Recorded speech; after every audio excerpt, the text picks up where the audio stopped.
The Built Ford Tough Player of the Year Award celebrates the top high school football athletes in Texas across each classification from 6A all the way down to 2A in eligible private schools. Each week during the season, one standout is named the Built Ford Tough Player of the Week, leading up to the prestigious Player of the Year honors in each classification. My name is Mallory Hartley, and I'm the coordinating producer of recruiting here at Dave Campbell's Texas Football. And sitting alongside me is the director of recruiting at Dave Campbell's Texas Football.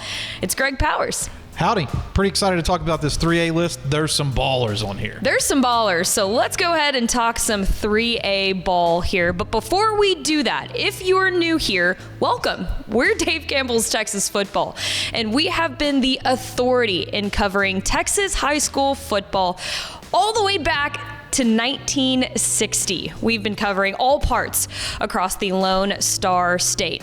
And today, our staff put together a list for the Built Ford Tough Player of the Week, potential candidates heading into the 2025 season. And Powers, did you know that this is actually the 20th anniversary of the Built Ford Tough Player of the Week campaign, which of course culminates to the Player of the Year honors later on after the season. And hence our list, and there's some pretty top tier names on this, and one of them has his eyes on returning to AT&T Stadium and maybe taking that next step toward a championship. Shall we go ahead and start with that one? I thought I segued that perfectly. It was absolutely perfect, and it's great because it's my pick. So We'll go ahead and start off strong here. We're going to start with Woodville 2027 quarterback Luke Babin, and he broke out as a sophomore in varsity last season, threw for more than 2,100 yards and 23 touchdowns, and leading Woodville to a 3A Division II state championship appearance. And of course, he returns the season with plenty of weapons around him in search of redemption in Arlington. You know what? Babin really impressed me in that state championship game last year, Mallory, because he's a guy who can do a little bit of everything. You touched on the statistics off the top. He's already got some scholarship offers flowing in. He's already got offers from schools like Baylor, Houston, TCU, Texas Tech, and UTSA, and it doesn't take long to figure out why. And it also doesn't take long to figure out why you put him on your list. And Powers, you know another guy that deserves to be on this list? Who? You tell us. That's Yoakum athlete, class of 2026, Oh, yeah. Xavier Barnett. And this kid, he's been committed to SMU for a long time now. I remember the day that he actually committed to SMU. What a steal for the Ponies. But give me your thoughts on him. Already a DCTX 4-star, the number 50 player in the state. And here at Dave Campbell's Texas Football, you have to be in the top 50 to earn 4-star status.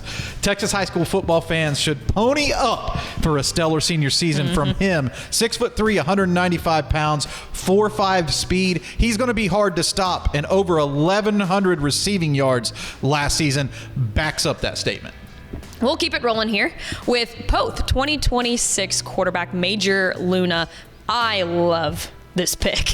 One loss last season, right? And it was a loss to Lexington. We'll get more to that later. But Luna set the school single-season passing record last year with 2,680 yards and 34 touchdowns. He was the District 15-3A Division II offensive MVP, and he has plenty of weapons at his disposal to help them go on another deep run. But can they win it all? I think that's the question. That's what could push him over the edge to securing these Player of the Year honors. You set it up nicely. The next player on our list here is Lexington 2026 quarterback Kase, of course, a recent Oklahoma State commit. Dude puts up numbers. Yeah, for 3 seasons, Evans has quietly, I would say, torched the competition, right, in relative obscurity in Central Texas. But I think this is the year that, like, Texas high school football fans need to put him into the spotlight. He has all the tools to set up a record-breaking season for Lexington. You know, I always think about Lexington as being like a ground and pound type of team. But since Kase Evans is there, you kind of throw that out the window because he can pick these 3A schools apart. I was going to say, you build the offense around a Kase Evans. Yeah, he really passes the eyeball test, too. Legit 6'3", 200. he's added some nice weight to his frame. We'll keep it rolling here with your pick. All right, Let's talk about Palestine Westwood, 2027 quarterback Kavian Bryant. And you've got to see him in person last year. Yeah, for sure. And he is a two-way threat. And Westwood is another one of these teams that's right on the precipice of a potential state championship. They're knocking on the door. Just need to get that marquee win in the playoffs this year. But last season, Bryant was one of the best two-way or dual-threat stars in 3A. 20-plus football and basketball scholarships. Scored 51 touchdowns as a junior, and both Texas and Texas A&M have already extended him offers, I believe, in both sports.